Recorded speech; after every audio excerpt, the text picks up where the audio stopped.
Hi, I didn't think I'd be talking to you this soon. I got a question that's really open-ended. Can I ask it right away? Go for it. What the heck happened? Oh my gosh. I think that's running through everybody's brain, viewers, house guests alike. No one, I don't even know. I don't even know. All I know is I'm on this side. I shouldn't be here. But Kyle. All I can think is what the heck was going through that kid's brain? Can you explain to me what you think was going through his brain throughout this past week?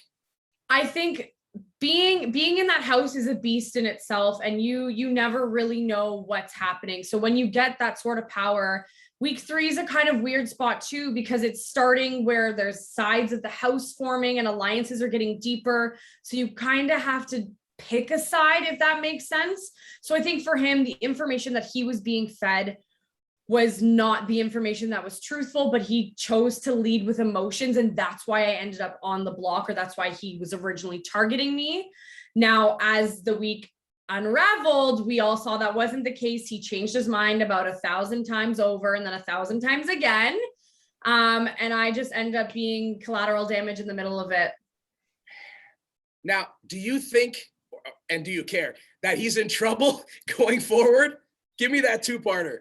Oh, I definitely think that he is in trouble moving forward. I think the house used getting me out to kind of say, hey, we don't like what you did, and we're showing you by blindsiding Steph. Do I care? I want him to get a taste of his own medicine. I want him to see what it feels like. I want him to know, like, hey, I want him to hear the Steph on his shoulder being like, I told you so. I told you you could trust me. And I want that to haunt him. So I'll take that. Okay. Because being in a house and in a game like this, I mean, there's so much stress and so many pressures as it is and whatnot. Personally, going into that, the vote in the episode, how do you calm yourself down and sleep the night before going, you know what, maybe I'm going to survive? Or did you know automatically, guy, there's no chance. This is not going to, it's just not. You know what? You can only go based off of gut instinct and the conversations that you had. And I was talking to people from the moment I knew I was going up to the second before that eviction. I was being told by some very good players and some very good liars in that house that I was not leaving. And I played at face value, and I took everything at face value, which was my detriment, I guess. But at the end of the day, it's a blindside, baby. What do you expect? What can you do? Take me back to the veto comp. Gosh. Feelings during the veto comp rushing through your brain.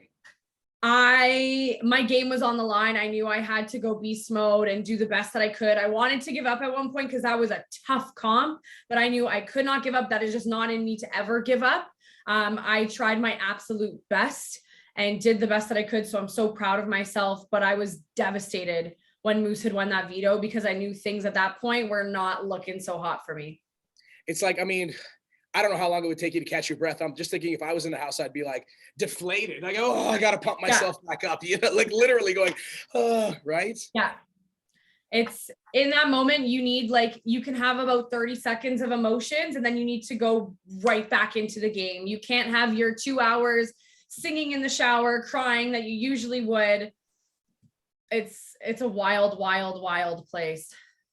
What are your thoughts on Marty in the game this season? Give me a couple of words on Marty. God, Marty, I think he's a secret mastermind. I don't really know where his mind lays, but I think he has pretty good ties in the house.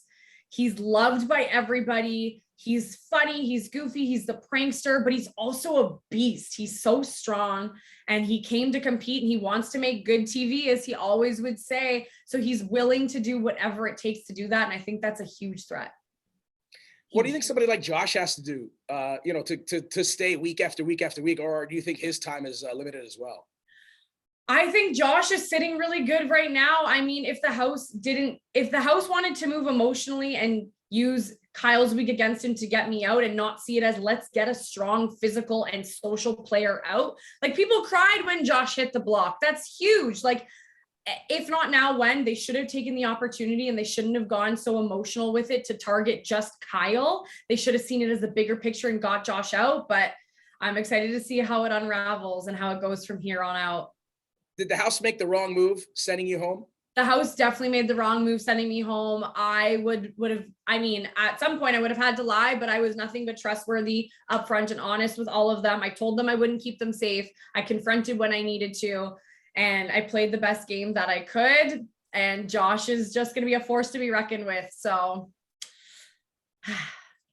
from what you've seen in your like limited time in there, and you guys see a lot and you soak in as much as you can, who else, we already mentioned Marty, but who is playing so under the radar that you're like, okay, I can't wait to see what this person does going forward because no one's on them? Summer. Yeah. Summer, socially, she's everywhere, in a house that you can get lost in conversation with for hours, constantly popping around into group settings, individual settings. And she's just playing such a good game. From an inside, I wanted her out because obviously she's a big threat. She's a good player in the game. But from the outside watching in, I want her to stay and go as far as she can because she can really make some damage in that house if she keeps up what she's doing. Your perfect final two would be who? I'm guessing Summer would be one, and Summer and Tanisha. Who wins? Oh gosh, Summer. Yeah? Yeah. I got her for it. What an incredible season. I can't even imagine what you guys feel in the house, like your heart going like this while you're playing the game. Yeah. What's your biggest takeaway from your time in the house? And word of advice to anybody who wants to apply, who's too shy and is like, I don't know. I mean, what do you want to say to them? So your biggest takeaway and what you want to say to somebody thinking of applying for 11. Oh gosh, biggest takeaway is go in being as true to yourself as you can be. Never give up, never underestimate yourself. Always try your absolute hardest because even in those tough times, you will surprise yourself and you will be so proud with everything you've accomplished. And for the people that are too shy to try out, get out of your comfort zone and just do it. It is such an amazing experience. If I could go back tomorrow, I would. If I could go back in a couple of years, I would. Just do it. Go for it. So if Big Brother Canada All-Stars came calling, you'd quit the job, you'd say, I'm running, and I'm running my own blind side the next time.